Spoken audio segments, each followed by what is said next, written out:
सहनाववतु सहनौ भुनक्तु सह वीर्यं करवावहै तेजस्विनावधीतमस्तु मा विद्विषावहै। ओम शांति शांति शांति।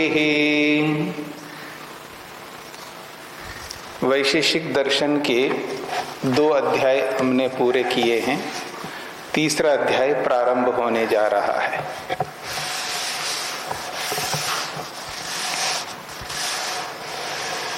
पीछे का कोई प्रश्न तो नहीं है? तो तीसरा अध्याय है तृतीयो अध्यायः तत्र प्रथमाहन्निकम्। तीसरे अध्याय में पहला आहन्निक। बाह्य द्रव्याणां लक्षणानि उक्त्वा अधुना उद्देशक्रमेण आंतर्द्रव्यम आत्मानं लक्षयन् पीठम आरचयति। कहते हैं बाह्य द्रव्यों के लक्षणों को बताकर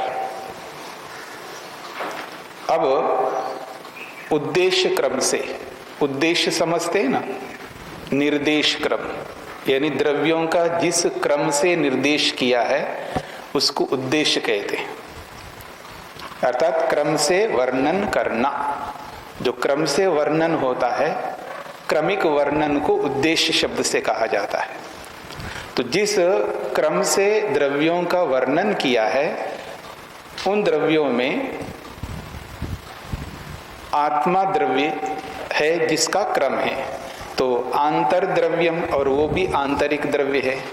उस आंतरिक द्रव्य आत्मा के लक्षण को बताने के लिए पहले पीठम, भूमिका के रूप में आचार्य प्रस्तुत करते हैं। क्या प्रस्तुत करते हैं? प्रसिद्धा इंद्रियार्थाः। इंद्रियार्थाः प्रसिद्धाः। इंद्रियों के अर्थ, इंद्रियां और उनके अर्थ ये प्रसिद्ध है। प्रसिद्ध का अर्थ होता है सर्वमान्य है, सब लोग इस बात को जानते हैं। सभी लोग अपनी इंद्रियों को, सेंसेस को समझते ही है ना। तो इंद्रिय और उनके विषय, अर्थ का मतलब है इंद्रियों के जो विषय है उन विषयों को और इंद्रियों को सभी जानते हैं, इसलिए ये प्रसिद्ध है। और जो प्रसिद्ध होता है ना वो हेतु होता है, क्योंकि हेतु जो है व्यापक होना चाहिए। व्यापकता इसकी इसलिए क्योंकि सभी जानते हैं इंद्रियों को। तो कह रहे हैं इंद्रियाणि घ्राणादीनि। इंद्रियां जो है घ्राण आदि, तो घ्राण, रसन, चक्षुष, त्वक और कर्ण, ये 5 ज्ञानेंद्रियां हैं। तदर्थाश्च, और उसके अर्थ गंध रसादय, गंध, रस, रूप, स्पर्श और शब्द।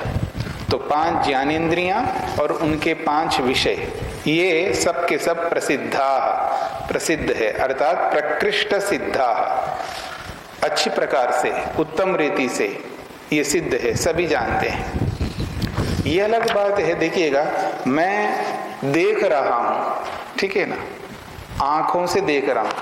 हर कोई पूरी दुनिया में कोई कहेगा तो मैं आंखों से देख रहा हूं, वो शब्द अलग हो सकते उसके, कोई आंख बोल सकता, कोई आई बोल सकता, कोई कुछ और बोल सकता अपनी अपनी भाषा में, पर सभी को पता है मैं इसी से देख रहा हूं, सबको पता है मैं इसी से सुन रहा हूं, सबको पता है मैं इसी से सूंघ रहा हूं, सबको पता है मैं इसी से चख रहा हूं। समझ में आ रहा है ना? ये है प्रसिद्ध, प्रकृष्ट सिद्ध है, उत्तम रीति से सभी अच्छी तरह समझते हैं अपनी इंद्रियों को। क्रमेण एकेकस्य इंद्रियस्य एकैक विषय व्यवस्थया प्रज्ञाताः सन्ति। क्रमेण, क्रम से, एक एक इंद्रिय को और एक एक उसके विषयों को, उनकी व्यवस्था से प्रज्ञाता संति, सब प्रज्ञात है। यानी प्रज्ञात का अर्थ है सब जाना हुआ है, सब लोगों को पता है। देखो जी, मैं नाक से ही सूंघता हूं, कौन नहीं जानता, प्रज्ञात है, अच्छी तरह सबको विदित है, ज्ञात है, सब लोग इस बात को जानते हैं। यही प्रज्ञाता शब्द का अर्थ है। समझ में आ गया ना? इंद्रियां और इंद्रियों के विषय यदि हम समझते हैं तो आत्मा को भी समझेंगे इन्हीं के माध्यम से, इन्हीं के थ्रू। इसलिए कह रहे हैं इंद्रियार्थ प्रसिद्धि ही इंद्रियार्थेभ्यो अर्थांतरस्य हेतु। इंद्रियार्थ प्रसिद्धि, इंद्रियार्थ प्रसिद्धि इंद्रियार्थेभ्य अर्थांतरस्य हेतु। ये जो इंद्रिय और अर्थों की जो प्रसिद्धि है, इसी प्रसिद्धि से ये पता लगता है इनसे अलग कोई और है जो इनका संचालन करता है, इनको आदेश करता है, इनको जो चलाता है। ये खुद स्वयं नहीं चल सकते। मेरे देखिएगा, देख रहे हैं ना मेरे को, मैंने हाथ ऊपर किया है, अपने आप ऊपर नहीं जा सकता है। मेरे कदम अपने आप आगे नहीं चल सकते। मैं अपने आप आंखों से इधर नहीं देख सकता, उधर नहीं देख सकता, इधर नहीं देख सकता, पीछे नहीं देख सकता, अपने आप नहीं देख सकती है। समझ रहे ना? अपने आप देख सकते हैं। देखो ब्रह्मचारी को लगता तो मेरे को देख रहे हैं, लेकिन देख नहीं रहे, हाँ कहीं और देख रहे हैं। समझ रहे हैं ना? आदमी की आंखें खुली है सामने की ओर,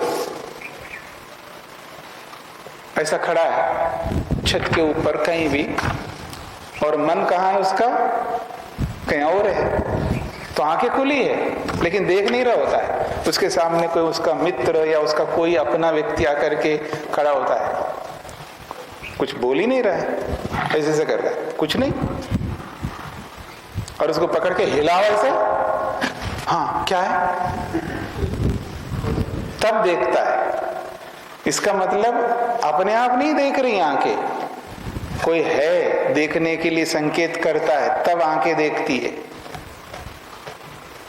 समझ रहे हैं ना?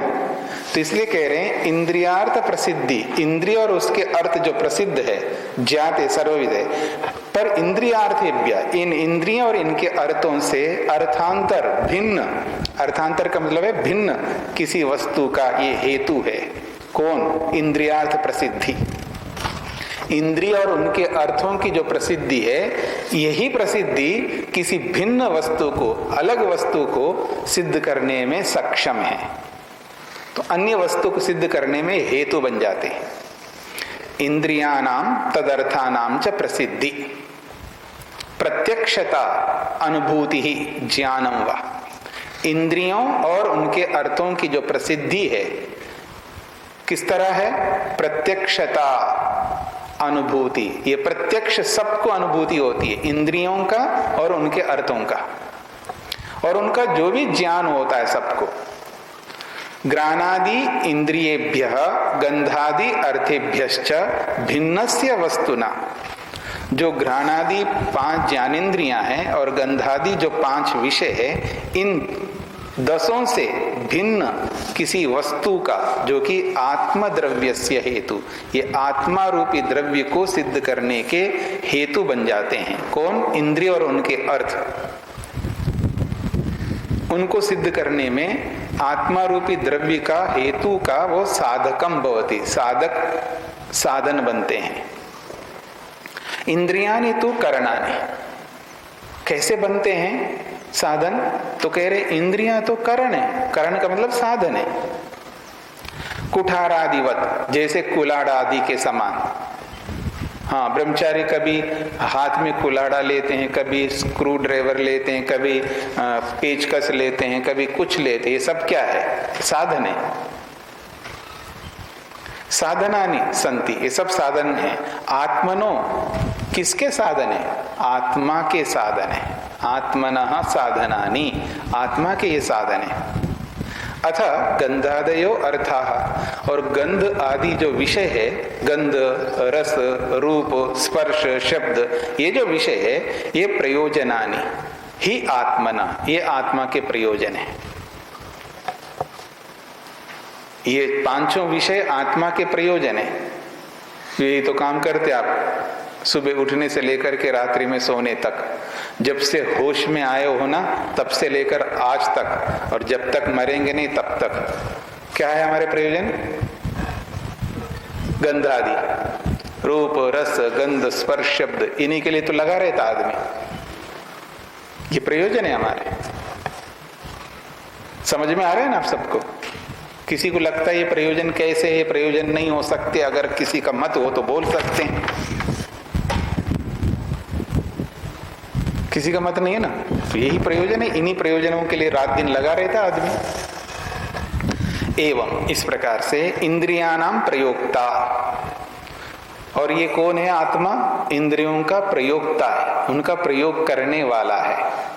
तदर्थानाम प्रयोजनानाम च उपभोक्ता, और उन तदर्थानाम, उन इंद्रियों के जो अर्थ है जो कि प्रयोजन के रूप में है, तो उन इंद्रियों के अर्थ रूपी जो प्रयोजन है, उन प्रयोजनों का उपभोक्ता, उपभोग करने वाला, उनका भोग करने वाला है। कर्ण रूपेभ्य इंद्रियेभ्य तदर्थेभ्यो गंधादिभ्यश्च प्रयोजन रूपेभ्यो भिन्न एव इति सिद्धम।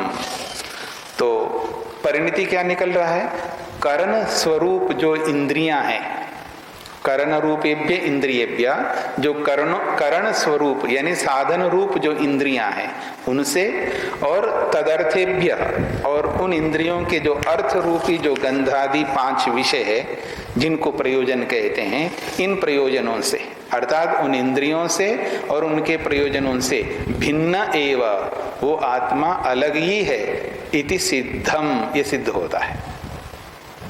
समझ में आ गए ना?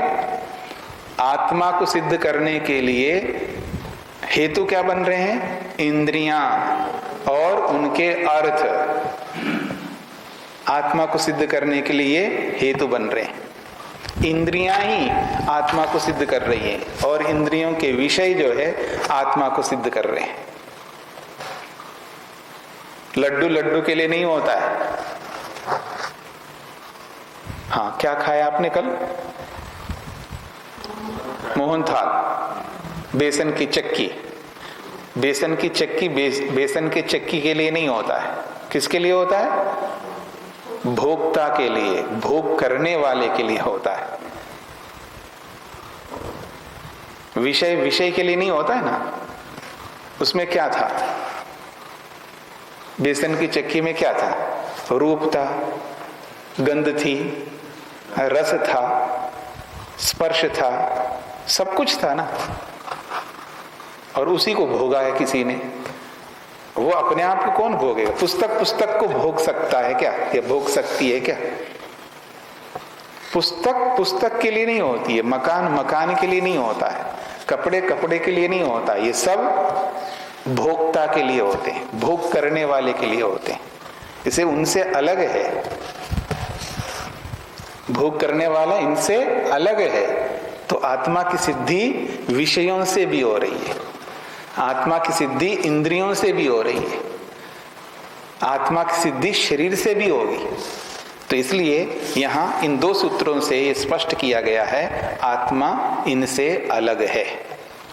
अत्र शंकते, अब इन बातों को ध्यान में रखते हुए प्रश्नकर्ता शंका उत्पन्न कर रहा है।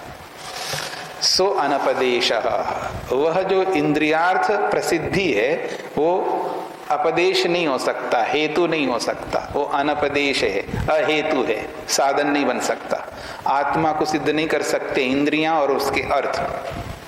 स एषो अहेतु, पीछे कहा था ना अनपदेश कहते हैं अहेतु को। इंद्रियार्थ प्रसिद्धि, ये जो इंद्रिय और अर्थ की जो प्रसिद्धि है ये हेतु नहीं है, अहेतु है।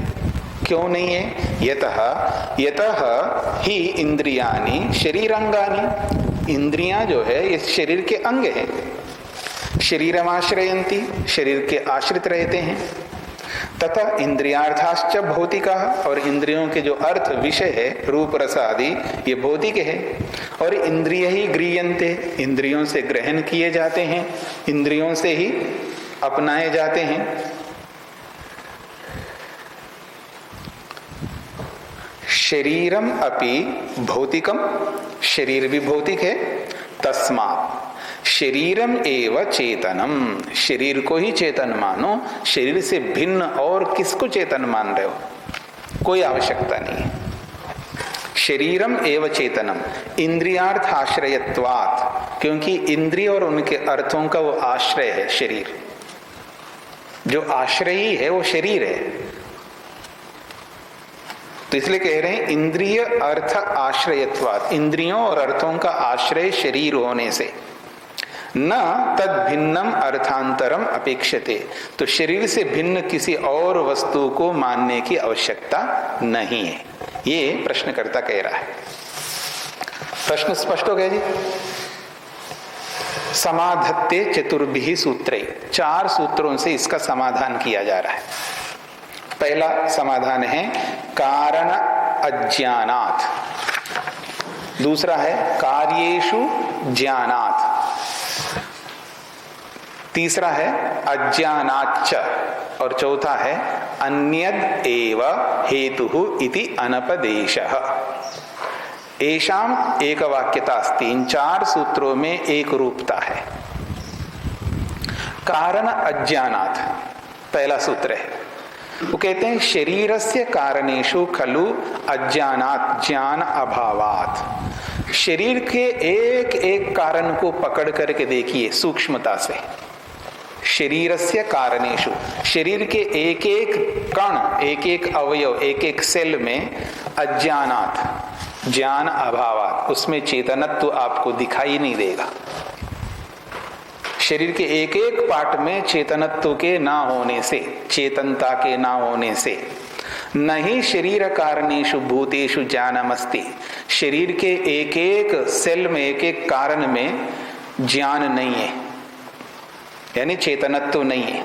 तस्मात् शरीरम चेतनम कथम स्यात्, जब कारणों में ही नहीं मिल रहा है चेतनत्व, तो उसका जो कार्य रूपी जो शरीर है उसको चेतन कैसे माने हम, नहीं मान सकते।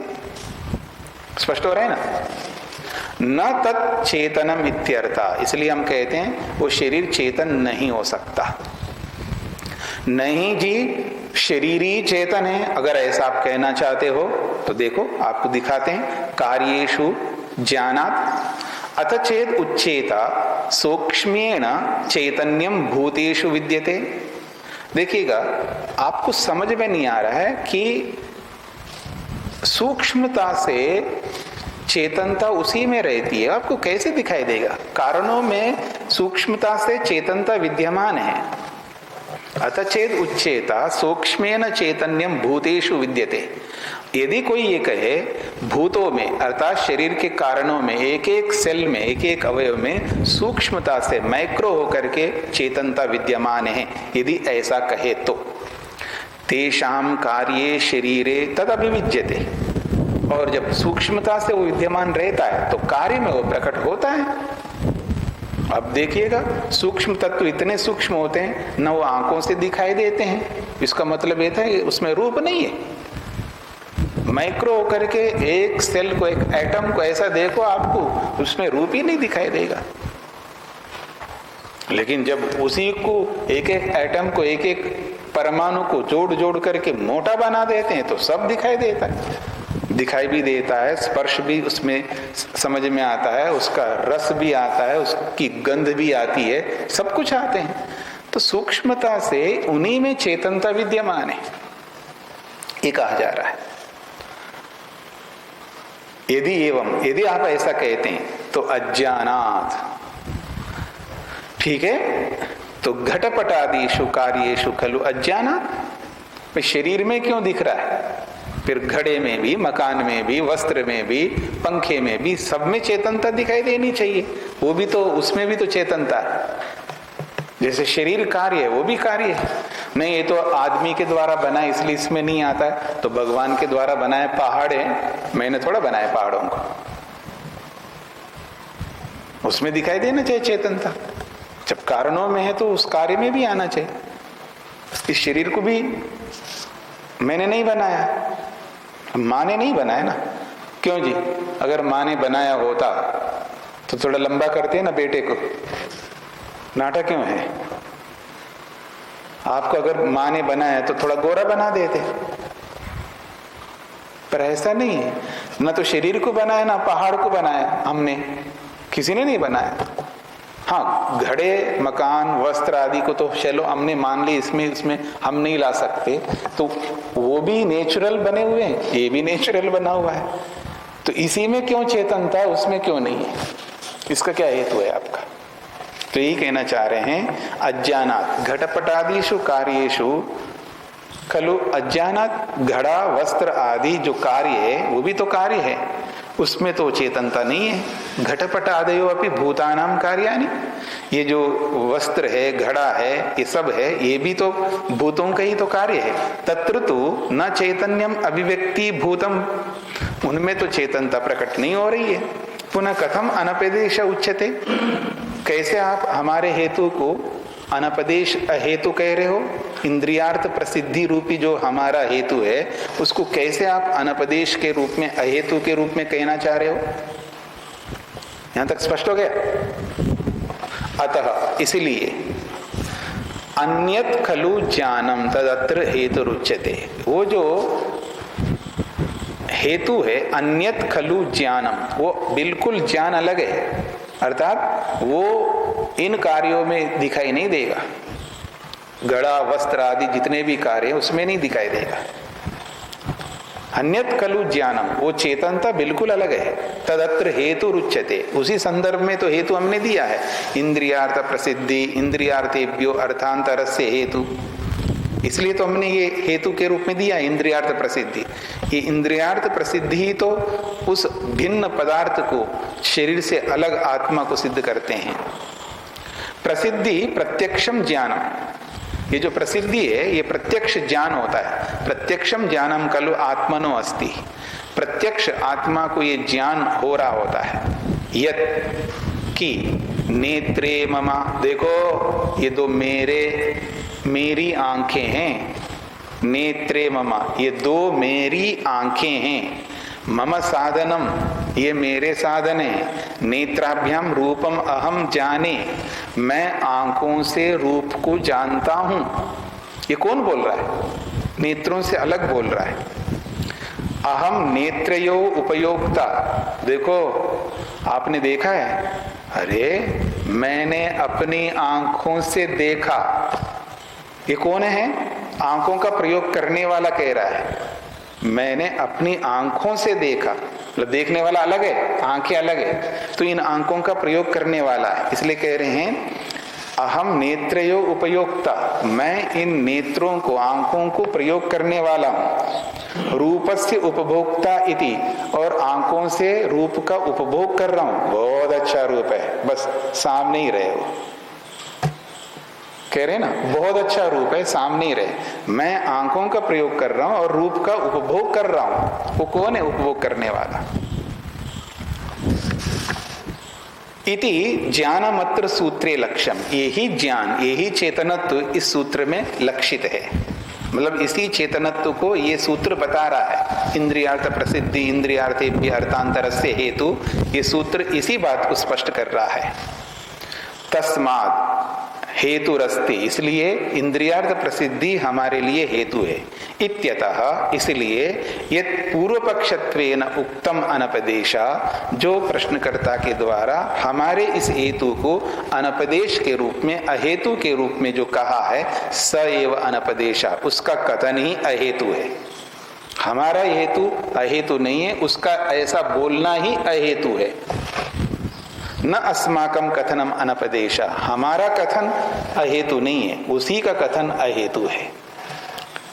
यहां तक स्पष्ट हो गया, पूरा हो गया। शंकर मिश्रादि भी अंतिमम सूत्रम पूर्व पक्षत्वेन अन्यथा व्याख्यातम, इसमें जो 7वां सूत्र है ना, ये 7वें सूत्र को शंकर मिश्रादि लोगों ने इसको पूर्व पक्ष के रूप में प्रस्तुत किया है। ये गलत प्रस्तुत किया है, ये उत्तर पक्ष का ही सूत्र है, ऐसा ब्रह्म मुनि जी कहना चाहते हैं। यहां तक स्पष्ट हो गए जी? आगे बढ़े। वस्तुतः वास्तव में तो अर्थांतरम ही अर्थांतरस्य अनपदेशः। अब देखिएगा, बहुत महत्वपूर्ण बात कही जा रही। अगर ये आप लोग समझ लेंगे तो आपको हेतु क्या होता है ये भी समझ में आएगा। हर किसी को आप हेतु के रूप में प्रस्तुत नहीं कर सकते। हेतु के रूप में प्रस्तुत करने के लिए कुछ बेस है, उसका आधार है। किसी को भी पकड़ करके ये हेतु है जी, ये कारण है, ऐसा आप नहीं बोल सकते। समझ में आ रहा है ना? कारण कौन होता है, हेतु कौन होता है? किसी वस्तु को, किसी विषय को सिद्ध करने के लिए सटीक हेतु होना चाहिए। जो हेतु ही नहीं है उसको हेतु के रूप में आप पकड़ कारण बताओ जी, तो कुछ ना कुछ बोलता रहता आदमी। आपने बात तो कही है, इसके पीछे रीजन बताइए, कारण बताइए, किस कारण से ये बात ऐसी है। वो कारण नहीं बता करके कुछ भी बोलने लगता है, क्योंकि उसको भी पता नहीं है इसका कारण क्या होता है। तो इसलिए कारण को समझना है व्यक्ति को। इसी के लिए कह रहे हैं अर्थांतरम ही अर्थांतरस्य अनपदेशा। ये समझने का प्रयत्न करना इस सूत्र को। अर्थांतरम का मतलब भिन्न। देखिए, अहमस्मि, मैं हूं, तो मैं कहूंगा सह भिन्न अर्थांतरम, वो अलग वस्तु है। मान लीजिए मैं पुस्तक को देखूं या किसी भी वस्तु को, मेरे से जो भिन्न है वो है अर्थांतर। अर्थात मुझ रूपी अर्थ से भिन्न अर्थ है वो। समझ में आ गया ना? इसको अर्थांतर कहते हैं। अर्थांतरम ही अर्थांतरस्य अनपदेशः। अर्थांतरम ही, ये जो ही है ना, ये केवल अर्थ को कहने वाला है, ये निश्चित अर्थ को नहीं कह रहा है। ही शब्द का अनेक अर्थ होते हैं। आप ही जाओ, आपको कहा जा रहा आप ही जाओ का मतलब, ही का मतलब ही है, आपको ही जाना है और कोई दूसरा नहीं जाएंगे। तो यहां ही का अर्थ है केवल। तो अर्थांतरम ही अर्थांतरस्य अनपदेशः। तो ही का मतलब केवल, केवल अर्थांतर, जो केवल भिन्न वस्तु है वो अनपदेश होता है। अब केवल भिन्न का मतलब है मेरे से उसका कोई नाता नहीं है, मेरे से उसका कोई संबंध नहीं है। समझ में आ रहा है ना? वो केवल भिन्न है, मेरे से उसका कोई दूर दूर तक कोई रिश्ता नहीं है, कोई संबंध नहीं है, न गुरु शिष्य का, न आधार आधेय का, न कार्य कारण का, कोई भी कारण नहीं है मेरे लिए, बिल्कुल अलग वस्तु है। तो केवल अर्थांतर जो होता है वो अनपदेश होता है। अभी भाष्य से आपको और समझ में आ जाएगा। ही शब्दो केवलार्थ, सूत्र में जो ही है ये केवल केवलत्व को कह रहा है, केवल अकेले को कह रहा है। अर्थांतरम ही केवलम अर्थांतरम, जो भिन्न वस्तु जो है वो केवल भिन्न है मुझसे या किसी भी वस्तु से। तो केवलम अर्थांतरम खलु अर्थांतरस्य अनपदेशो अहेतुर्भवति। जो केवल भिन्न होता है, जो बिल्कुल पृथक होता है, केवल का मतलब है जिस वस्तु से उसको जो भिन्न बताया जा रहा है उस वस्तु के साथ उसका कोई संबंध नहीं है। समझ में आ रहा है? कोई ना कोई संबंध होना चाहिए जिसको आप हेतु के रूप में बता रहे हो, और वो जो संबंध है उस संबंध के बिना उसकी सिद्धि ना हो सके। हाँ, इसको समझ लीजिएगा। तो कह रहे हैं अर्थांतरम ही केवलम, अर्थांतरम, अर्थांतर यानी भिन्न वस्तु वो केवल भिन्न है पहले वाले से। खलु अर्थांतरस्य अनपदेशा, इसलिए उस पहले वाले की अपेक्षा इस दूसरी वाली जो वस्तु है ये अहेतु बन जाता है, कारण नहीं बनता है। यथा, अब उदाहरण से आपको और समझ में आएगा। यथा धूमो रासवस्य केवलम अर्थांतर। इधर देखिए मेरे ओर, एक होता है धुआं। धुआं समझते हैं ना? कौन नहीं समझता धुएं को? जो भी रोटी खाता है, जो भी अन्न खाता है, वो धुएं को क्यों नहीं समझ सकता है? समझ रहे ना? तो धुआं है, और रासब कहते हैं गधे को। अब धुएं का और गधे का कोई संबंध है क्या? कोई संबंध नहीं है। इसलिए धुएं से गधा बिल्कुल अलग वस्तु है। इसको कहते हैं केवल अर्थांतर। यहां तक स्पष्ट हो गया? अब आइए, तो यथा धूमो रासवस्य केवलम अर्थांतरम सन वो केवल भिन्न होता हुआ न तस्य हेतुर्भवति, वो रासब, वो गधा जो है धुएं का कोई कारण नहीं बन सकता, या धुआं गधे का कोई कारण नहीं बन सकता। वहन्नेस्तु धूमो न केवलम अर्थांतरम, अग्नि से धुआं अलग तो है लेकिन केवल अलग तत्व नहीं है, धुएं से बिल्कुल अलग नहीं हो सकता। धुआं अग्नि से अलग वस्तु है, धुआं अलग अग्नि अलग है, लेकिन केवल अलग नहीं है, केवल अर्थांतर नहीं है। समझ में आ गया?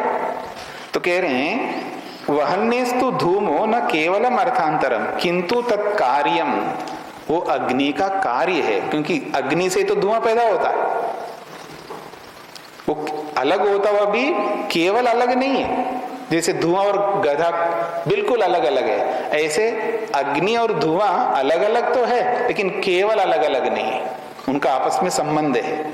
क्या संबंध है? अग्नि कारण है और धुआं कार्य है। तो इसलिए कह रहे हैं तत्कार्यम, तत्कार्यम सद अर्थांतरम, उसका कार्य होता हुआ भी उससे अलग है। तस्मात् वहन्ने बोधो बोधे हेतु, अग्नि के ज्ञान में, अग्नि को समझने के लिए वो धुआं जो है हेतु बन जाता है। धुएं को देख लो तो अग्नि का बोध हो जाएगा, अग्नि को जानने की जरूरत नहीं है। मैं बिना देखे जानूं, जरूरत नहीं है हर जगह देखने की। बस धुएं को देख लो तो समझ लेना अग्नि है वहां पर, क्योंकि बिना अग्नि के धुआं नहीं रह सकता, ये याद रखना, इसमें कोई अपवाद नहीं दे सकते आप। बिना धुएं, बिना अग्नि के धुआं नहीं रह सकता। अगर धुआं है तो कहीं ना कहीं उसका जो कारण अग्नि है। ये अलग बात है, कोई चालाक आदमी किसी बैलून में किसी में धुआं भर ले यहां और ले जा करके दिल्ली में छोड़े, तो कोई सोचे उस धुएं को देख, हाँ अग्नि जरूर है, हाँ तो बिल्कुल है अग्नि जरूर है, पर वहीं अग्नि है, धुएं के नीचे आसपास में अग्नि, ऐसा अगर कोई बोल रहा है तो ठीक से इन्वेस्टिगेटर नहीं है वो, मतलब ठीक से खोजबीन करने वाला नहीं है। भाई धुआं है तो अग्नि है, और वहां रहे कहीं भी रहे। समझ में आ रहा है ना? ये जरूरी नहीं है कि जहां धुआं है वहीं पर अग्नि हो, ये कहना नहीं चाह रहे। धुआं है तो अग्नि अवश्य है, और कहाँ है एक अलग बात है, वो खोज लो आप कहां से लाए वो अग्नि और धुएं को, पर अग्नि अवश्य, बिना अग्नि के धुआं नहीं हो सकता। समझ में आ गया ना? और धुआं उससे जो सर्दी के अंदर, विंटर के अंदर, जब बहुत विंटर होता है तो पानी के ऊपर से जो भाप के रूप में, जो धुआं के रूप में दिखाई देता है, वो धुआं नहीं है, धुआं धुआं ही होता है, जिसको धुआं बोलते हैं, वो धुआं कह रहा हूं मैं। हाँ, मिसयूज नहीं करना मेरी बातों का। स्पष्ट हो गया जी? तो कह रहे हैं धूमो न केवलम अर्थांतरम किंतु तत्कार्यम सत, उसका कार्य होता हुआ, अर्थांतरम उसका कार्य होता हुआ भी वो अलग है। तस्माद वहन्ने बोधे हेतु, अग्नि के ज्ञान में वो कारण बनता है। इंद्रियानि तदर्थाश्च अर्थांतरानि संति आत्मना, और इंद्रियां और उनके जो विषय रूपी अर्थ है वो आत्मा से अलग है। परंतु न केवलम अर्थांतरानि, वो केवल अर्थांतर नहीं है, हेतुत्वेन उक्तानि, वो हेतु के रूप में है, क्योंकि उन्हीं से आत्मा की सिद्धि होती है, उनके बिना आत्मा की सिद्धि नहीं होती है। किंतु तत्प्रसिद्धि ही इंद्रियार्थ प्रसिद्धि, तो उनकी जो प्रसिद्धि है, अर्थात इंद्रिय और उनके अर्थों की जो प्रसिद्धि है, वही प्रसिद्धि जो है आत्मा को सिद्ध करने के कारण बनते हैं। इंद्रियार्थ प्रत्यक्षत्वम, इंद्रिय और उनके अर्थों का जो प्रत्यक्ष है, इंद्रियार्थ ज्ञानम, इंद्रियों का और अर्थों का जो ज्ञान होता है, वो ज्ञान खलु आत्मनो हेतु, आत्मा को सिद्ध करने के लिए कारण बनता है। इति उक्तः हेतु इति उक्तम अतः न अनपदेश, इसलिए उनको हेतु के रूप में कहा है, उसको अनपदेश अहेतु आप नहीं कह सकते। समझ में आ गया? अर्थांतरम किमपि साहचर्यम अवलंब्य अर्थांतरस्य हेतुर्भवति इति आयातम, एक बहुत महत्वपूर्ण बात कही जा रही है, इसी 8वें सूत्र को विस्तार करके समझा रहे हैं। अर्थांतरम किमपि साहचर्यम अवलंब्य, जो अर्थांतर होता है, एक वस्तु दूसरी वस्तु से जो भिन्न अस्तित्व रखता है, ये भिन्न अस्तित्व जो रखता है वो भिन्न अस्तित्व रखता हुआ भी उसके बीच में कोई साहचर्य होना चाहिए। साहचर्य कहते हैं संबंध, कोई ना कोई संबंध होना चाहिए उस भिन्न वस्तु का पहली वाली वस्तु के साथ, कोई ना कोई साहचर्य आपको दिखाना चाहिए, और वो साहचर्य ऐसा हो जो अविनाभाव संबंध से हो। जैसे पिता पुत्र, पिता अलग है पुत्र अलग है, दोनों अलग अलग वस्तु हैं, लेकिन उन दोनों के बीच में एक साहचर्य, एक संबंध है। एक पिता है और एक पुत्र है, ठीक है ना। पुत्र के बिना पिता नहीं, पिता के बिना पुत्र नहीं, ये अविनाभाव संबंध है। किसी को कोई पिता आप कहो तो पुत्रत्व के बिना वो पिता कभी नहीं हो सकता है। अगर किसी को पुत्र कहो वो बिना पिता के पुत्र नहीं हो सकता, ये अविनाभावी संबंध कहते हैं। अर्थात इस संबंध को आप हटा नहीं सकते। अविनाभाव संबंध का मतलब ये होता है नित्य संबंध। अविनाभाव संबंध का अर्थ है नित्य संबंध, और नित्य संबंध कभी छूटता नहीं है। पिता और पुत्र के साथ जो संबंध है वो अविनाभाव संबंध है, नित्य संबंध है। तो ऐसा कोई ना कोई अर्थांतर के साथ, दो वस्तु हैं, दोनों पृथक है, उन दोनों के बीच में यदि कोई साहचर्य है, कोई संबंध है, तो एक दूसरे के वो कारण बन सकते हैं। यदि साहचर्य नहीं है तो कोई कारण नहीं बनेंगे, वो केवल अर्थांतर होगा। जैसे धुआं और गधा, केवल अर्थांतर होंगे वो, ये बात। तो ये जो साहचर्य है, ये साहचर्य कहाँ कहाँ होता है? बहुत सारे संबंध होते हैं ना पदार्थों के बीच का, और उन संबंधों के कारण से उन पदार्थों को हम समझ सकते हैं।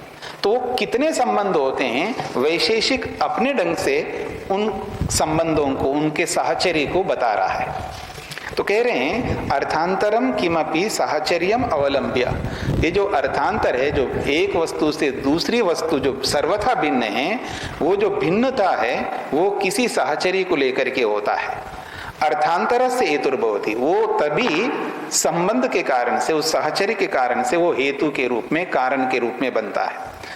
इति आयातम, यही बात सिद्ध होती है 8वें सूत्र से। तत्परिगणनम क्रियते, वो साहचर्य का परिगणन, उसको बता रहे हैं वो कितने प्रकार के साहचर्य होता है, कितने प्रकार के संबंध होते हैं। एक वस्तु का दूसरी वस्तु के साथ कितने प्रकार के संबंध होते हैं, उन संबंधों का परिगणन, उसका परिसीमन, उसका निर्धारण किया जा रहा है। बहुत महत्वपूर्ण प्रसंग है, समझने का प्रयत्न करना। कहते हैं संयोगी, समवायी, एकार्थ समवायी, विरोधी च। संयोगी संबंध, समवायी संबंध, एकार्थ समवायी संबंध और विरोधी संबंध, ये 4 प्रकार के संबंध होते हैं। वैशेषिक दर्शन में ये 4 प्रकार के संबंध है। बाकी जितने भी आप बोलोगे इनमें से चारों में से कोई ना कोई होगा। समझ रहे?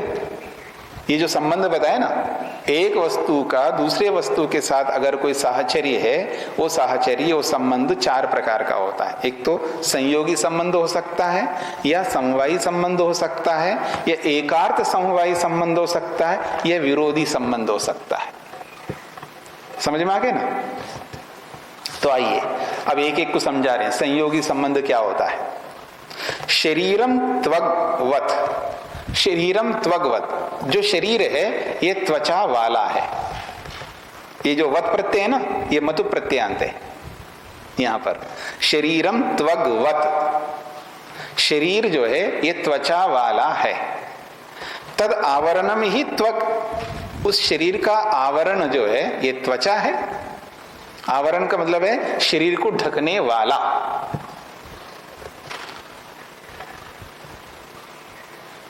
हाँ जी, मेरे को अहमदाबाद जाना है, आप गाड़ी के ऊपर जो आवरण है ना उसको हटा दीजिएगा, फिर उसको साफ करिएगा। बोलते हैं ना ऐसे हम लोग। तो क्या है वो आवरण? गाड़ी को ढकने वाला है। ये त्वचा जो हमारी है बहुत विशेष है, याद रखना ये ना हो तो बहुत मुश्किल हो जाएगा, जीना ही आराम हो जाएगा। तो ये जो त्वचा है, ये जो त्वक है, ये शरीर, पूरे शरीर को ढक करके सुरक्षित रखता है। ये त्वचा से ही तो आप आकर्षित होते हो, अट्रैक्शन जो है आपका सब कुछ त्वचा से ही है ना। इसको हटा करके नहीं नहीं नहीं देखना चाहता आदमी, बेहोश होकर के गिर जाएगा। त्वचा ही, हाँ याद रखना, दुनिया में जितनी भी वस्तुएं हैं ना, उसके जो लेबल लगे हुए रहते हैं ना उसके ऊपर, हाँ उसके ऊपर, वही तो आकर्षित करते हैं लोगों को। वो हटा दो, कुछ नहीं है, वो कुछ भी नहीं है। ये विवेक जिसको होता है ना, वो कभी आकर्षित ही नहीं होता है। उसको पता होता है, उसका विवेक ये कहता है लेबल कुछ और है, माल कुछ और ही होता है। ठीक है ना। अगर प्रभावित होना है तो अंदर माल देख करके प्रभावित हो ना, ऊपर लेबल देख करके क्या भाव। लेबल तो आजकल बहुत चालाक लोग होते हैं, कितना बढ़िया लेबल लगा देते हैं, हाँ बहुत अच्छा लगाते हैं, उससे क्या फर्क पड़ता है। हाँ बड़े स्मार्ट दिख रहा है आदमी, हाँ दिख रहा है तो दिख रहा है। उसका स्मार्टनेस तो तभी समझ में आएगा ना जब अंदर क्या है वो, समझ रहे हैं ना। उसके हुनर, उसकी जो योग्यता है ना, उसकी जो एबिलिटीज है, उसी से पता लग जाएगा ये स्मार्ट है या नहीं है। हाँ बहुत लोग दिखते, बहुत अच्छे दिखते हैं, दिखने से क्या फर्क पड़ता है, उससे कुछ नहीं फर्क पड़ता है। एक आदमी एकदम काला कचौटा, एकदम कोयले की तरह होता है, लेकिन उसके अंदर झांक करके देखना कमाल है। हर कोई उससे मिलना चाहता है, हर कोई उसके पास बैठना चाहता है, हर कोई उससे कुछ प्राप्त करना चाहता है, उसके इर्द गिर्द ही रहना चाहता है। मधुमक्खियां होती है ना,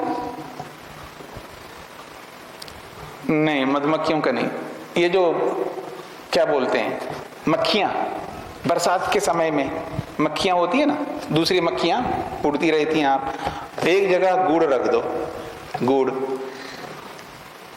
वहां से हटेंगे ही नहीं है। आप हटाते रहो फिर आके बैठेंगे, हटाते रहो फिर आके बैठेंगे, हटाते रहो फिर आके बैठेंगे। समझ में आ रहा है ना। और गुड़ कैसे दिख रहा है, देखने से एकदम काला ऐसा दिखता है, वो आंखों को भाता ही नहीं है कुछ। लोग जो है ना, आंखों को जो भाता है ना उसके ऊपर टूट पड़ रहे हैं। उनको ये पता नहीं है ये जो भारा है ना आपके ऊपर का लेवल है, रैपर है, वो बस हटा दो पता लगेगा आपको। लेकिन मक्खियों को पता है भले काला कचौटा दिखे, लेकिन ये हमारे लिए सब कुछ है, इसलिए उसके आगे पीछे घूमते रहते। तो ऐसे ही आदमी दिखता कैसा है कोई मैटर नहीं करता है, उसके गुणों को देखो तब बहुत मैटर करता है। इसलिए गुणों से प्रभावित होता है, उसकी जो क्वालिटीज हैं, उसकी जो एबिलिटीज हैं, उसके स्मार्टनेस वो अंदर का है, बाहर का नहीं। तो यही कहना चाह रहे हैं शरीर त्वचा वाला है, तद आवरणम ही त्वक, उस पूरे शरीर को ढकने वाला है। तया बिना न शरीरम भवति, उस त्वचा के बिना शरीर का कोई औचित्य नहीं है। कदाचित अंधकारे, कभी कभी अंधेरे में, त्वचम स्पृष्टवा, उस त्वचा को व्यक्ति स्पर्श करके अनुमीयते अस्ति शरीरम, उसको छू करके वो अनुमान लगाता, हाँ यहाँ कोई आदमी खड़ा है या कोई व्यक्ति, बोल कुछ नहीं रहा है, बोल कुछ नहीं रहा है। अंधेरे में चोर है, चोरी करने के लिए आया है, हम अंधेरे में जा रहे हैं और उससे हाथ लगा, कोई आदमी जैसे लग रहा है, कौन है, उसको हिला रहे तो हिल भी रहा है लेकिन बोल नहीं रहा। चोर कैसे बोलेगा जी, तो पता तो लग रहा है कि हमको ये आदमी है, कैसे पता लगा, त्वचा के माध्यम से। सुपथा गच्छतो रथस्य सारथिस्तु अनुमीयते, सारथी अनुमीयते। सुपथा गच्छता, अब कोई गाड़ी बहुत अच्छे ढंग से जा रही है, मतलब भीड़ भी है लेकिन बहुत बढ़िया ढंग से गाड़ी जा रही है, सुपथ पर चल रही है। सुपथ का मतलब है राजपथ, रोड। कैसा रोड है, सुपथ, बहुत उत्तम रोड है, द बेस्ट रोड है, ठीक है जी। और वो बहुत अच्छे ढंग से गाड़ी जा रही है, तो गाड़ी जा रही है अच्छे ढंग से, और उस रोड पे ये सुपथ मतलब रोड तो बहुत अच्छा है, लेकिन भारत का रोड है देखना। हाँ, मतलब इसमें कहीं से भी कोई भी आता रहता है, कैसे भी आते रहेंगे, लेकिन गाड़ी बहुत अच्छे ढंग से जा रही है। तो क्या पता लगता है, उसका जो सारथी बहुत अच्छा है, चलाने वाले का अनुमान हो रहा है। वो दिख नहीं रहा है, गाड़ी बंद है। और आजकल जो है ना, ऐसे भी होता है ना, अंदर वाले को बाहर का दिखता है, लेकिन बाहर वालों को अंदर का नहीं दिखता है। समझ रहे ना? तो वो जो अंदर वाला कौन है दिख नहीं रहा है, लेकिन कोई चालक है। समझ में आ रहा है ना? और जाकर के डोर खोलो तो चालक नहीं दिख रहा है। तो आजकल गाड़ियां भी ऐसी होती है। हाँ, स्वचालित होती है। स्वचालित का मतलब है रिमोट से चलता है। तो रिमोट चलाने वाला भी तो कोई है, उसको भी तो चलाएगा ना कोई। तो चालक के बिना कोई गाड़ी नहीं चल सकती। चालक उसमें बैठे और कहीं बैठे। समझ रहे ना? चलिएगा। तो ये जो है रथो अयम सारथीमान, और ये रथ, ये गाड़ी कैसा है? सारथीमान, ड्राइवर वाला है, ये पता लगता है। और ये कैसा है जी? ये संयोगी है। संयोगी है ना, गाड़ी के साथ ड्राइवर का संयोग है, उसके बिना गाड़ी कैसे चलेगी? ये संयोगी कारण को बताया। अब समवायी कारण को बताया जा रहा है। स्पर्शेन वायु अनुमीयते, स्पर्श से वायु का। हाँ जी, बोलिए। नमस्ते स्वामी जी। जी, अभी आपने त्वचा के बारे में कहा कि आकर्षित होते हैं लोग। हाँ जी। तो वो भी तो एक रूप गुण है। आपने कहा कि गुणों को देखो, तो रूप भी तो एक गुण ही तो है। मतलब एक गुण से क्या पता लगेगा? बहुत सारे गुणों को देखने की बात हो रही है मेरी। भाई, व्यक्ति की सुंदरता है। देखो, व्यक्ति कहाँ अपदेश अनपदेश करता है, मतलब कैसे अहेतु का प्रयोग करता है, देखिएगा। मैंने ये थोड़ा कहा कि रूप जो है गुण नहीं है। मैं कभी नहीं कह सकता, क्योंकि मेरे को भी पता है, जैसे आपको पता है तो मेरे को नहीं पता रहेगा कि रूप गुण नहीं है। रूप गुण होते हुए भी केवल रूप गुण से प्रभावित होना मूर्खता है, अज्ञानता से। रूप गुण के साथ साथ और भी बहुत सारे गुणों को देखना होता है, ये इसका पीछे अभिप्राय होता है। ठीक है? हाँ जी, चलें आगे। स्पष्ट हो गया जी आपको? जी। समवायी क्या है? तो कह रहे स्पर्शेन वायु अनुमीयते, स्पर्श से वायु का अनुमान होता है। बिल्कुल है। शब्देन आकाशो द्रव्यम इति अनुमीयते, और शब्द से आकाश रूपी द्रव्य का अनुमान होता है। व्यक्त वाचा मंत्र पाठेन वा व्यवहितो विज्य जनः होता व अनुमीयते। अगर कोई व्यक्त वाचक मतलब स्पष्ट वाणी, बहुत बहुत अच्छी वाणी आ रही है, एक एक अक्षर जो है, आपने वर्णोच्चारण शिक्षा पढ़ी ना? वर्णोच्चारण शिक्षा में क्या बताया गया? कैसे वर्णों का उच्चारण करना होता है। क्या है श्लोक? माधुर्यम, हाँ, माधुर्यम अक्षर अभिव्यक्ति। एक एक अक्षर की अभिव्यक्ति हो रही है, प्रकट हो रहा है, स्पष्ट हो रहा है कि सकार क्या है, शकार क्या है, षकार क्या है। एक एक अक्षर स्पष्ट हो रहा है। और माधुर्यम, बहुत अच्छे ढंग से बोला जा रहा है, कर्कश नहीं बोल रहा है, कठोर नहीं बोल रहा है। तो एक एक अक्षर की बहुत अच्छे ढंग से अभिव्यक्ति होना चाहिए। प्रोनाउंसिएशन, उच्चारण जो है ना, वो बहुत अच्छा आना चाहिए। तो व्यक्तवाचक मतलब है स्पष्ट, अच्छा उच्चारण। एक एक अक्षर जो है स्पष्ट समझ में आ रहा है। तो व्यक्तवाणी कोई बोल रहा है, अथवा बहुत अच्छे ढंग से मंत्र पाठ हो रहा है, जैसे हमारे बच्चे बोल रहे होते हैं ना इधर उधर।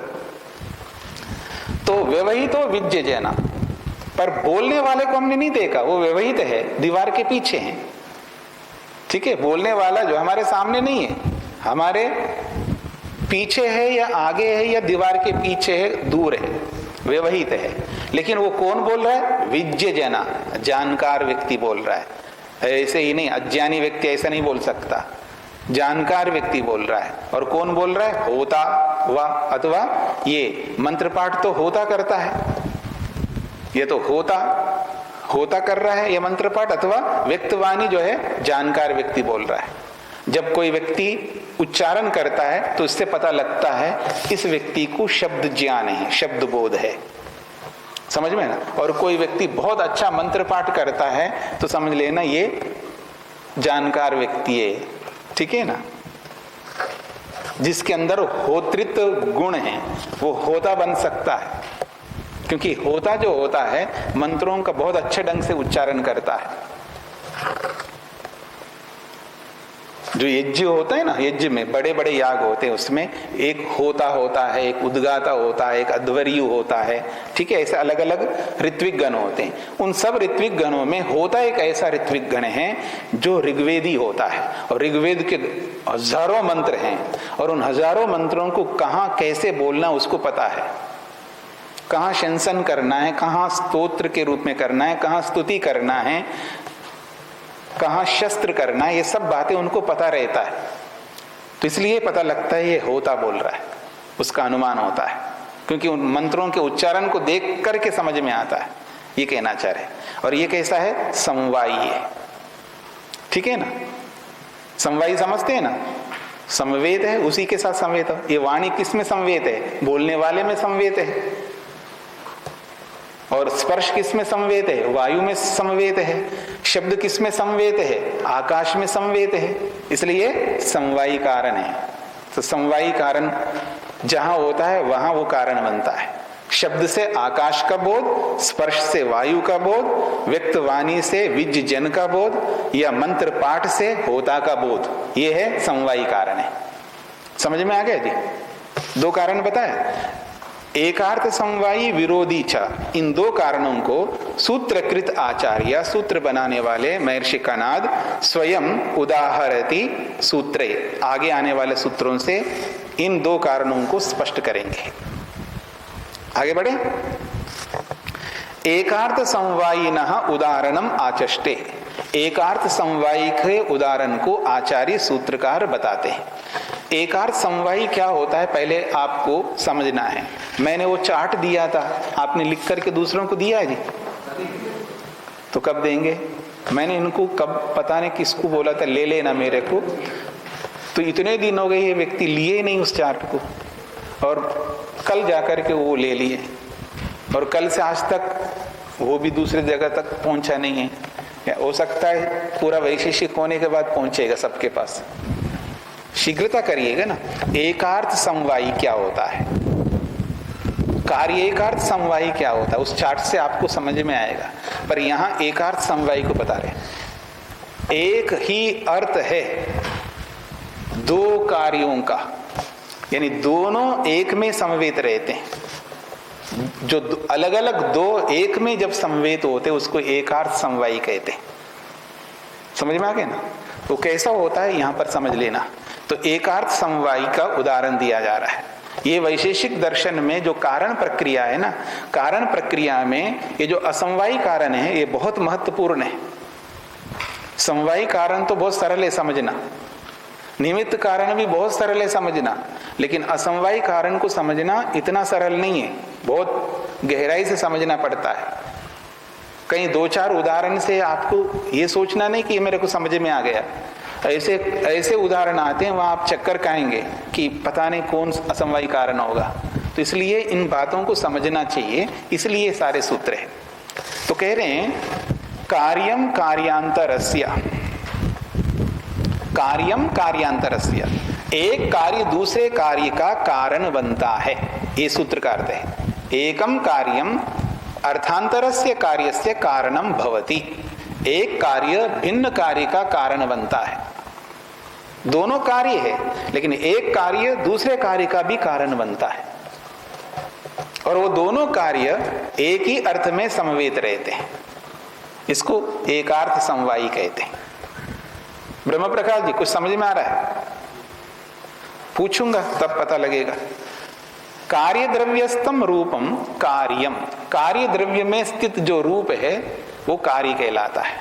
मेरी ओर देखिएगा, ये जो मेरा वस्त्र है ये कैसा वस्त्र है? कार्य द्रव्य है, ठीक है ना। और इसका रूप भी कार्य है, द्रव्य भी कार्य है और इसका रूप भी कार्य है। तो ये कह रहे हैं कार्य द्रव्यस्तम रूपम कार्यम, कार्य द्रव्य में विद्यमान जो रूप है वो कार्य है। किसका कार्य है? तो कह रहे हैं कारण द्रव्य रूपस्य, कारण द्रव्य के रूप का कार्य है। तो इसका कारण द्रव्य क्या है? तंतु। तंतुओं के अंदर जो रूप है उस रूप का ईश रूप जो है कार्य है। तो कारण द्रव्य में स्थित जो रूप है उस रूप का कार्य, कारण द्रव्य में स्थित जो रूप है उस रूप का कार्य इस वस्त्र में रहने वाला रूप है।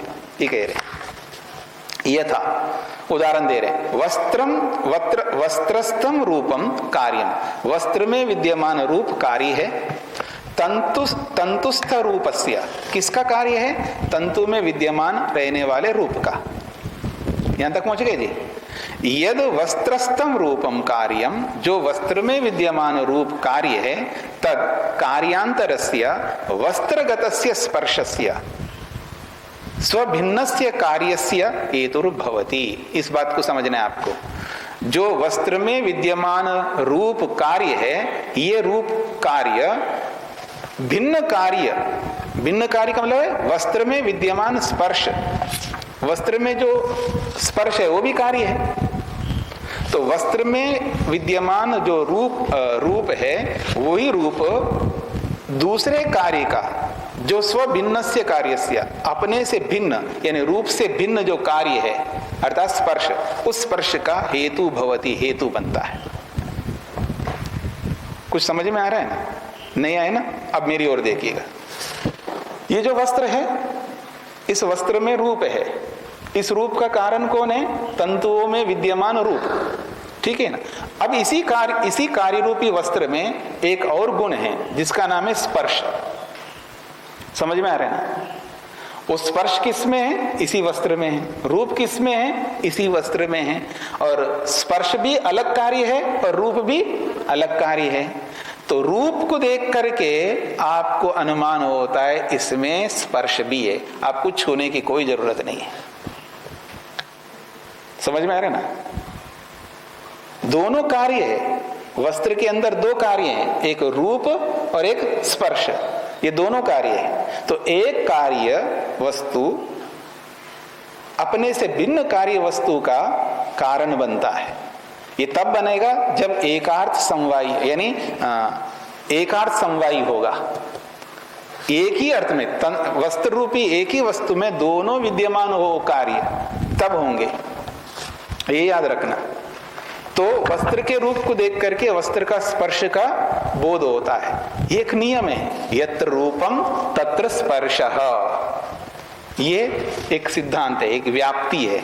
यत्र रूपम तत्र स्पर्शः, जहां आपको रूप दिखाई देगा वहां स्पर्श अवश्य होगा। समझ में आ गए ना? इसी को एकार्थ समवायी कहते हैं। इसका उल्टा करो, यत्र स्पर्शः तत्र रूपम न, जहां जहां स्पर्श है वहां वहां रूप हो आवश्यक नहीं है। समझ में आ गया ना? क्योंकि वायु में स्पर्श है लेकिन रूप नहीं है। लेकिन जहां रूप होगा वहां स्पर्श अवश्य होगा, इसका व्यभिचार नहीं हो सकता।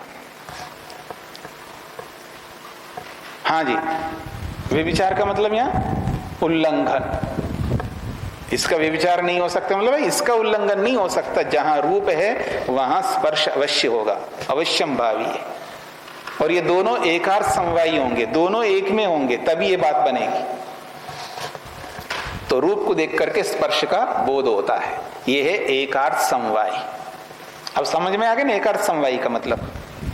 हाँ जी, आगे देखिएगा। वस्त्रस्थ स्पर्शो अपि कार्यम, उसी को स्पष्ट कर रहे हैं। वस्त्र में स्थित जो स्पर्श है वो भी कार्य है। किसका कार्य है? तंतुस्थ स्पर्शस्य, वो तंतुओं में विद्यमान स्पर्श का कार्य है। तंतूनाम रूपम, तंतुओं का रूप कैसा है? रक्तम, लाल है, या नीलम, नीला है। वस्त्रस्थ रूपस्य रक्तस्य नीलस्य कारणम, वस्त्र में विद्यमान जो रूप है, लाल रूप या नीला रूप, वो रक्तस्य नीलस्य कारणम तथैव तंतूनाम स्पर्शो मृदु कार्यशो वा। तो वस्त्रस्थ रूप जो रक्त है, नील है, वो उसका कारण तंतुओं का रूप है।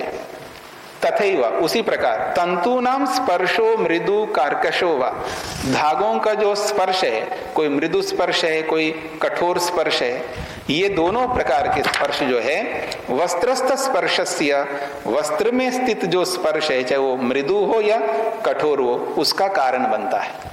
समझ में आ गए ना?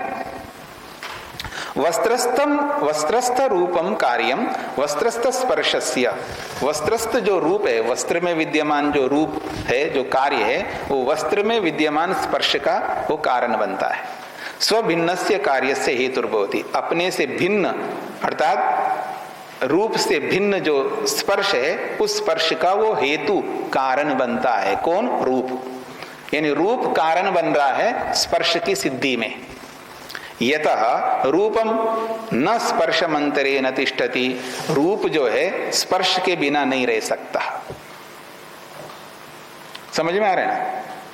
जैसे छोटा बच्चा होता है ना, बिल्कुल छोटा है, वो और किसी के पास नहीं जाता। कोई कोई ऐसा बच्चा होता है वो माँ के पास ही रहता है, बिना माँ के रह नहीं सकता वो।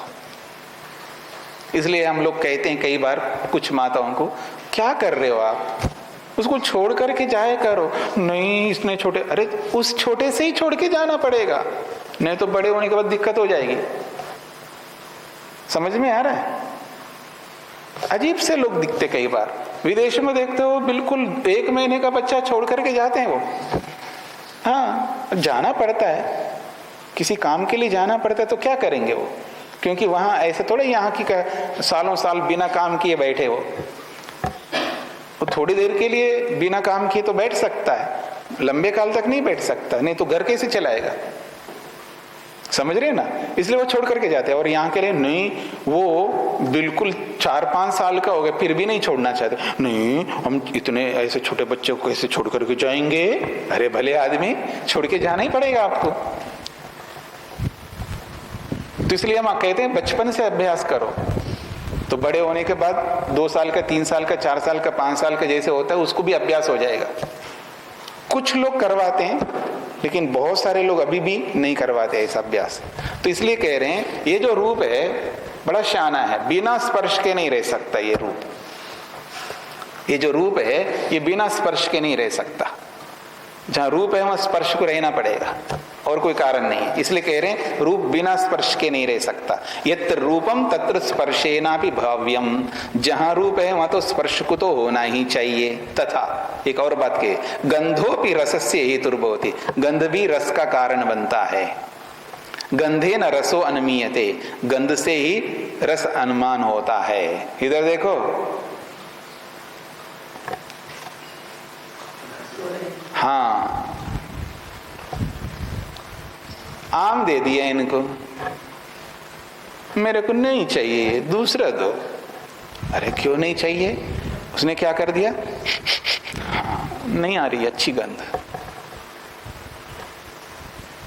दे दिया, ठीक है ना? और अच्छी गंध आ रही है तो उसको पता लगता है इसका रस अच्छा होगा, मधुर होगा। समझ में आ रहा है ना? तो गंध से रस का भी पता लगता है।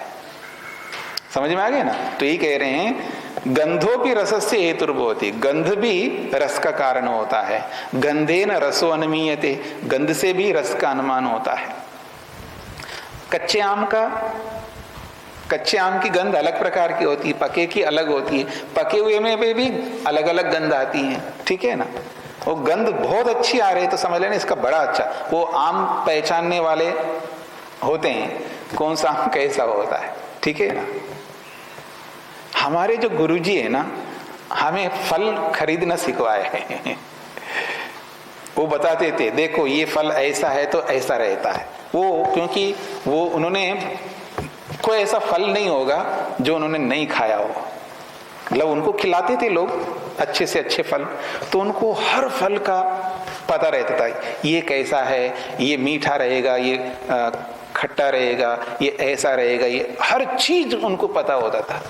और बेचने वालों से ज्यादा खाने वाले को ज्यादा पता रहता है, याद रखना। कई बार हम जाते हैं खरीदने के लिए, नहीं जी बिल्कुल मीठा होगा, आपको पता है, आपने खाया इसको? वो कुछ नहीं बोलता क्योंकि वो खाया नहीं होता है उसने। मेरे को पता है भाई, खाने वाला मैं हूं ना, मेरे को पता है, मेरे को लग रहा है ये नहीं है अच्छी, नहीं जी आप ले जाओ, लेने के बाद में फिर किससे पूछूंगा मैं, किससे पूछूंगा? मैं आपके पास आ जाऊंगा इतने दूर से, दूर हो या ना हो मैं कैसे आऊंगा? मेरे पास इतना समय नहीं है कि मेरे दोबारा आकर के ये ठीक नहीं निकला है और ठीक दे दो, पहले से ठीक लूंगा ना मैं। कहने का मतलब है रस को समझना है तो उसकी गंध से समझ में आ जाता है, तो उसका पहचान होना चाहिए, तो गंध से भी रस का बोध होता है, ये कहा है इन्होंने। तो लोके भवती एव पक्वाम्रादि फलस्य, जैसे कि पके हुए आम आदि के रसों को पता लगाना है तो उसके गंध को देख करके व्यक्ति पता लगाता है। यहां तक हो गए जी एकार्थ समवायी का उदाहरण। अब विरोधी लिंगम उदाहरति, विरोधी लिंग को बता रहे, ये चौथा कारण है। इसके लिए 3 सूत्र दिए महत्वपूर्ण। विरोधी अभूतम भूतस्य, भूतम अभूतस्य, भूतो भूतस्य, ये बहुत महत्वपूर्ण सूत्र है। विरोधी, विरोधी कारण होता है किसका? अभूतम भूतस्य, अभूत जो है भूत का कारण होता है, और भूत का अभूत का कारण होता है, यानी भूत अभूत का कारण होता है। पहले अभूत भूत का कारण बताया, अब कह रहे भूत अभूत का कारण होता है, और कहीं कहीं भूत का भी कारण होता है। हाँ, आप ये मत समझना भूत का मतलब जो लोगों की कल्पना वाला भूत यहाँ नहीं है। यहाँ पर कोई जो कल्पना से आजकल जिसको भूत मानते हैं ना, भूत वो मानता है जो आत्मा को नहीं जानता, याद रखना। हाँ, ये याद रखना, जो भूत से वो डरता है व्यक्ति जो आत्मा को नहीं जानता। आत्मा को जानने वाला कभी भी भूत से डर नहीं सकता। मेरे को डरा के दिखाओ भूत से,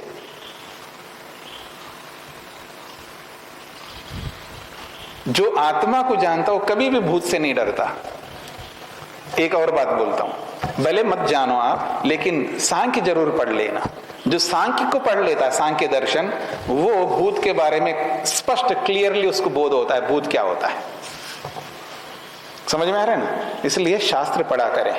विद्या, दुनिया में विद्या से जितना सुख मिलता है उतना सुख किसी से नहीं मिल सकता।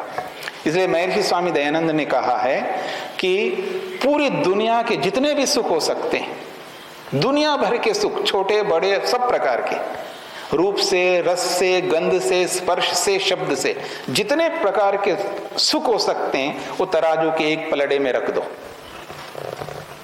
समझ में आ गया ना? दुनिया भर के सुख, और दूसरे पलड़े में विद्या का सुख रख दो, विद्या से मिलने वाले सुख को। तो वो कहते हैं विद्या से मिलने वाले सुख के सामने दुनिया भर के सारे सुख मिलकर के भी 1000 के हिस्से के बराबर नहीं है, 1000वां हिस्सा भी नहीं है। ऐसे महत्वपूर्ण सुख से क्यों वंचित होना चाहते हैं हम लोग? क्यों हम विद्या प्राप्त नहीं करना चाहते हैं? क्यों इस संसार के रूप रस गंध आदि सुखों के पीछे दौड़ लगा रहे हैं? अरे वो कुछ भी नहीं है, कुछ भी नहीं है। दिखता आदमी को ऐसा कि पैसा बहुत होना चाहिए, उसको लगता पैसे से मैं सारे सुख को ले लूंगा। गाड़ी होना चाहिए, पैसा होना चाहिए, मकान होना चाहिए, ये होना। इस संसार के जितने भी सुख हैं आपके, वो सब फीके हैं बिल्कुल।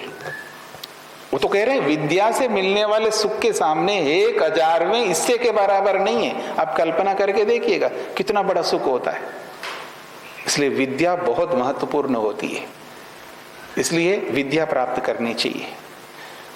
उस सारी विद्या को प्राप्त करनी चाहिए, वो जो भी विद्या हो जिससे हम दुख दूर कर सकते हैं।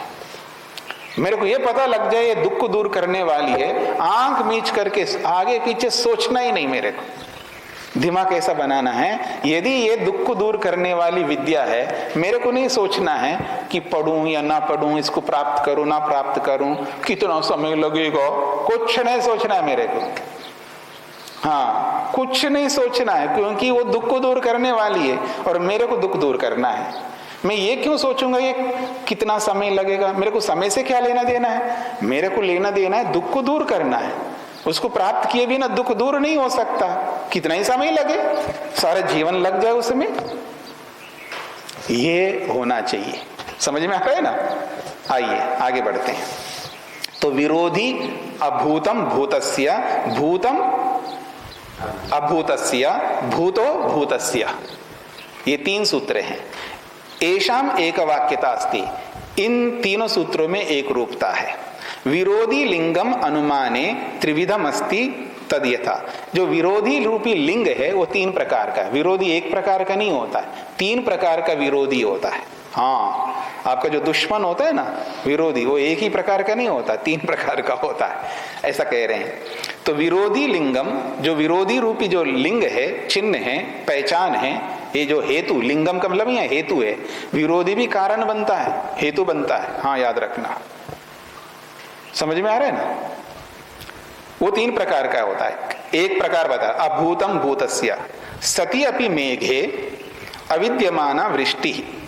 सती अपि मेघे, मेघ तो है, बादल तो है, लेकिन अविद्यमाना वृष्टि, बादलों के होते हुए भी बरसात नहीं हो रही है। यहां तक पहुंच गए जी? तो विद्यमानस्य वायु अभ्र संयोगस्य वृष्टि प्रतिबंधकस्य हेतुर्भवति, यह वाक्य शेष है। क्यों बरसात नहीं हो रही है?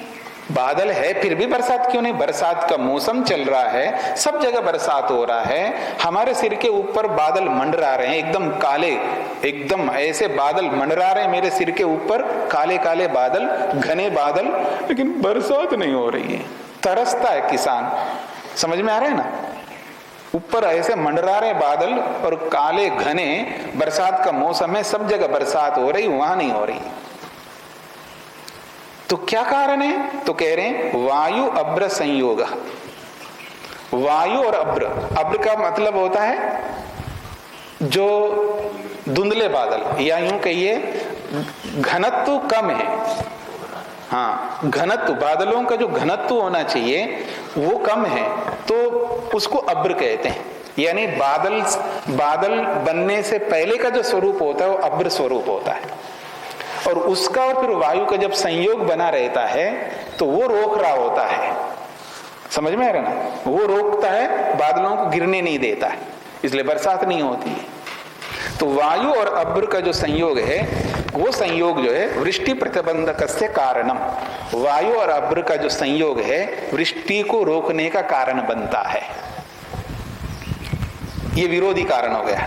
स्पष्ट हो गया जी? अब इसका उल्टा करो तो भूतम अभूतस्य विद्यमाना जाता वृष्टि, अगर बरसात हो रही है तो अविद्यमान वायु अभ्र संयोगस्य कारणम। यदि बरसात हो रही है तो फिर वहां पर वायु और अभ्र का संयोग हट गया है।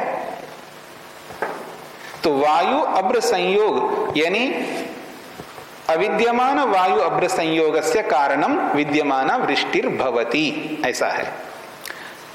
अब दूसरा कारण बता रहे हैं। बरसात का समझ में नहीं आया तो ये जरूर समझ में आएगा।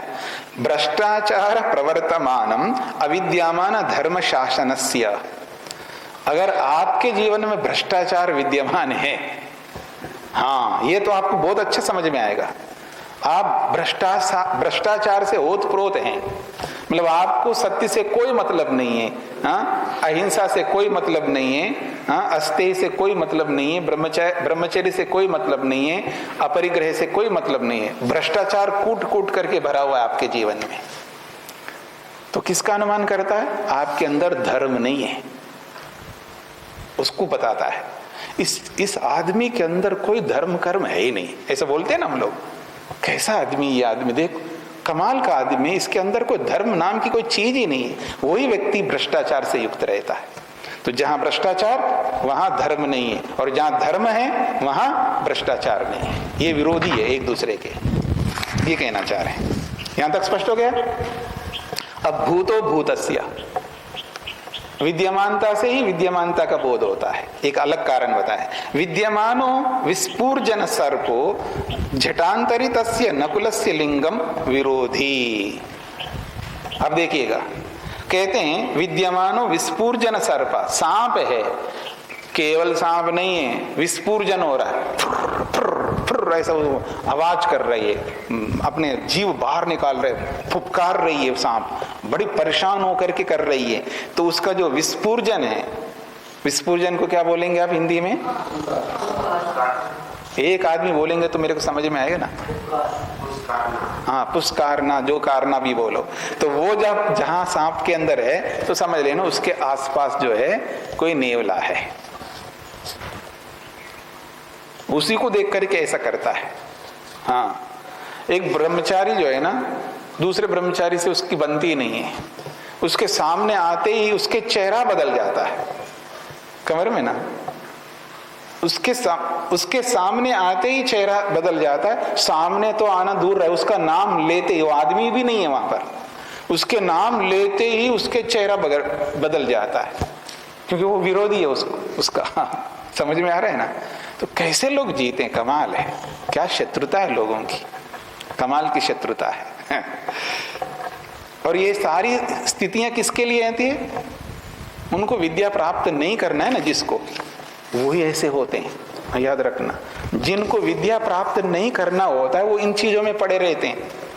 जिनको विद्या प्राप्त करना है तो विद्या प्राप्त करने में उसको फुर्सत नहीं है, टाइम नहीं है, बचा ही नहीं उसके पास समय, वो इन चीजों में रहता है।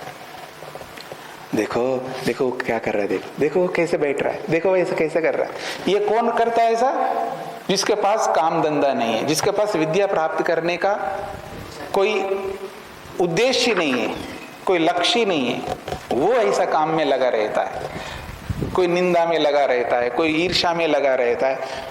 ये केवल ब्रह्मचारियों की बात नहीं कर रहा हूं, मैं सन्यासियों की भी बात करता हूं, मैं गृहस्थियों की भी बात करता हूं, औरतों और माताओं की बात करता हूं, मैं बहनों की बात करता हूं। ए भगवान, सहन ही नहीं कर सकते लोग।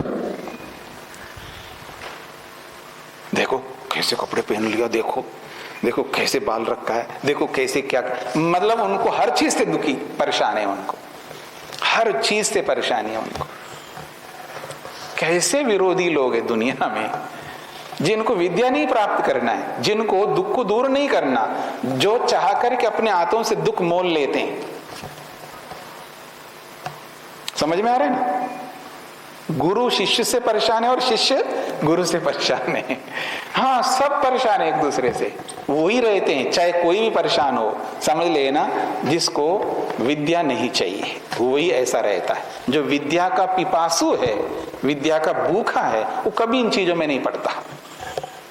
जो एक्सट्रीम लोग होते हैं, जो बहुत बहुत पहुंचे हुए लोग होते हैं, उनके पास ये समय नहीं होता है, इसलिए वो पहुंचे हुए होते हैं और उनके पीछे हम लोग पागल होकर के दौड़ते रहते हैं। एक आदमी दुनिया को दौड़ा रहा होता है, वो जो एक आदमी होता है लाखों ने करोड़ों लोगों को अपने पीछे ले जा रहा होता है। उसके अंदर वो हुनर है, उसके अंदर वो योग्यता है। तो ऐसी योग्यता प्राप्त करना हमारा लक्ष्य है। तो हम ऐसे भेड़ बकरियों की तरह दौड़ेंगे नहीं। क्या करेंगे? जहां मैं खड़ा रहूंगा वहीं से हाँ पंक्ति शुरू हो जाती है। वो वाली स्थिति हमें पैदा करनी है, तो उसी के लिए विद्या चाहिए, और विद्या के बिना ये स्थिति नहीं आ सकती है। तो कह रहे हैं भूतो भूतस्य कारणम, भूतम अभूतस्य कारणम, अभूतम भूतस्य कारणम विरोधी भवति। हो गया आपका? हाँ जी।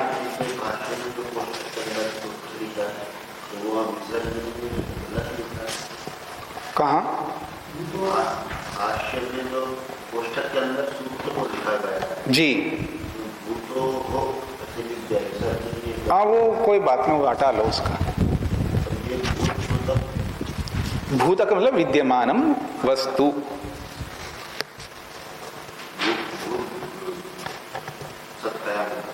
भूतम भूतः विद्यमानम यत्किमपि विद्यमानम वस्तु तस्य विरोधी वस्तुनः कारणम भवति। स्पष्ट हो गया?